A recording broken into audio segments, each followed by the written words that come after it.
আজ কেআইবিতে যাব, তাই বের হয়ে গেলাম সন্ধ্যার সময়। সন্ধ্যাটা এত সুন্দর, তাই আমি গাড়িতে উঠে ঝটপট করে ঘুমিয়ে গেলাম, কারণ আমার এটাই অভ্যাস। আমি আসলে অনেক সকালে উঠি, তো কোনো জায়গায় যাওয়ার সময় গাড়িতে উঠলেই ঘুমিয়ে যাই। হ্যাঁ, তো ঘুমাতে ঘুমাতে আমি চলে গেলাম কেআইবিতে। এখানে একটা শো আছে যার নাম হচ্ছে দ্য মেন্টালিস্ট, এবং এই শোটা অর্গানাইজ করেছে আমাদের খুবই কাছের একজন, এবং তিনি আমাদেরকে স্পেশাল ইনভাইট করেছিলেন। সো কিছুতেই না করতে পারলাম না। তো যাই হোক, যাওয়ার পর মনটা ভরে গেল, পুরো অডিয়েন্সে ভরপুর ছিল। শোটা একদম মানে এক কথায় ফাটাফাটি একটা শো ছিল, মেন্টাল নিয়ে একটা গেম ছিল। তো এই ভাইয়াটা যিনি দাঁড়িয়ে আছেন উনি আসলে শোটা দেখাচ্ছেন, খুব মজা ছিল। অ্যান্ড নিচে বিয়ে হচ্ছিল। তো যাই হোক, বিয়ে টিয়ে তো আর খাইনি, আমরা চলে গেলাম সোজা আমার ফেভারেট গিঞ্জায়। তো আমি সবসময় বনানীর গিঞ্জাতে যাই, এবার ফার্স্ট আমি ধানমন্ডির গিঞ্জাতে আসলাম। এর আগে ধানমন্ডির গিঞ্জাতে কখনোই আসিনি। তো এখানে সবচেয়ে মজার ব্যাপার কি জানেন, 1:2। হ্যাঁ, আপনি একটা আইটেম নেবেন, ওটা কমপক্ষে দুজনের হয়ে যাবে। সো চিকেন নানবান হচ্ছে আমার সবচেয়ে ফেভারিট, তার সঙ্গে হচ্ছে রাইস, অ্যান্ড তার সঙ্গে ছিল হালাপিনো চিকেন। তো রাইস আমরা ইচ্ছা করে দুটো নিলাম, আরও সব কিছু বেশি বেশি নিতে চেয়েছিলাম, বাট আমাদের প্ল্যান ছিল আজকে উড়াধুরা খাবো, মানে আরও অনেক কিছু খাবো, এটাই এখানেই শেষ করবো, আরও নেমে নেমে খাবো। তো যাই হোক, আমি নানবানটা মুখে দিয়ে দিলাম। এটা তো অলওয়েজ আমার মুখে ঢোকার সঙ্গে সঙ্গে মানে আমার জাস্ট মনে হয় যে দুনিয়াটা ঘুরে গেল, এত মজা এত মজা এত মজা। হ্যাঁ, এবং আরও একটা মজার ব্যাপার হচ্ছে, ওদের দেখে মনে হয় যে কম কোয়ান্টিটি, বাট বিশ্বাস করবো না, 2-3 জনের জন্য এনাফ খাবার। এখানে আরও বেশি খাবার নিলে আমার বাসায় সেগুলো নিয়ে আসতে হতো। হ্যাঁ, তো এই হচ্ছে হালাপিনো চিকেনটা। হালাপিনোটা একটু স্পাইসি ছিল, সো আমি এই জন্য বেশি নেইনি। হ্যাঁ, আমার আবার বেশি ঝাল মানে খাওয়া সম্ভব হয় না, আমি খেতে পাই না।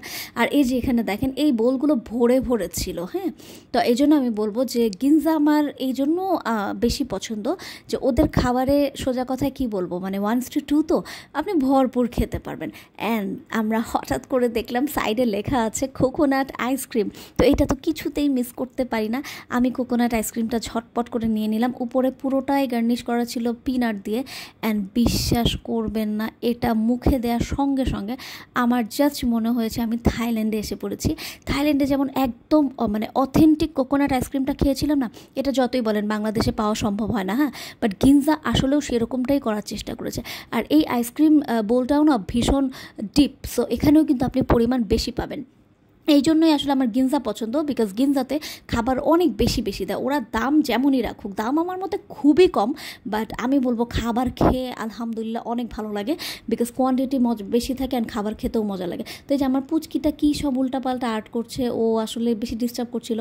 তো ওকে বললাম যে তুমি বসে বসে আর্ট করো। তো সে সুন্দর মতো আর্ট করলো, আর্ট করতে করতে বললো যে আম্মু আমি ওয়াফল আপ খাবো। তো দেন হচ্ছে আমরা নিচে নেমে ওয়াফল আপে চলে গেলাম। অ্যান্ড ওয়াফল আপে আসলে আমি বেশি খেতে চাই না। হ্যাঁ, কেন?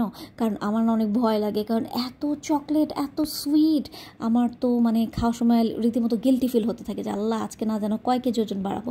তো যাই হোক, ওরা হচ্ছে একটা নতুন কার্ডের সিস্টেম করেছে, এটা স্ক্র্যাচ করলে নাকি ডিফারেন্ট একটা গিফট পাওয়া যাবে, যদিও আমাদের স্ক্র্যাচ অপশনটা ছিল না, তো আমরা গিফট পাইনি।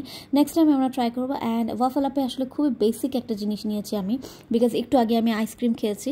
তো এই চকলেটটা নিয়ে নিলাম, এটা খুবই বেসিক একটা আইটেম ছিল, তবে এটাই আমার কাছে সবচেয়ে মজা লাগে। এই যে ওরা এগুলো নিয়েছে, এত এত ভকচক আমার ভালো লাগে না। তো যাই হোক, একদম সলিড চকলেটটা খুব আরাম, খুব খেতে মজা, একদম মুখের মধ্যে গলে যায়। তো এটা কে কে খেয়েছেন সবাই জানাবেন। এটা আসলে খেতে সেই রকম মজা, কিন্তু খাওয়ার পর যে গিল্টি ফিল হয়, জাস্ট মনে হয় আজকে তো চোখ বন্ধ করে 3-4 কেজি ওজন বেড়েই যাবে, তাই না? তো যাই হোক, এই করতে করতে আমি আমার ছেলেটার থেকে একটু নিচে, আর আমি না ফোর্ক পাইনি, সো আমি নাইফ দিয়ে কোনো মতে টানাটানি করে খাওয়ার চেষ্টা করছিলাম। এই করতে করতে আমরা রাত 12টার সময় বাসায় এসে পড়লাম। আজকের দিনটা অনেক ভালো গেল।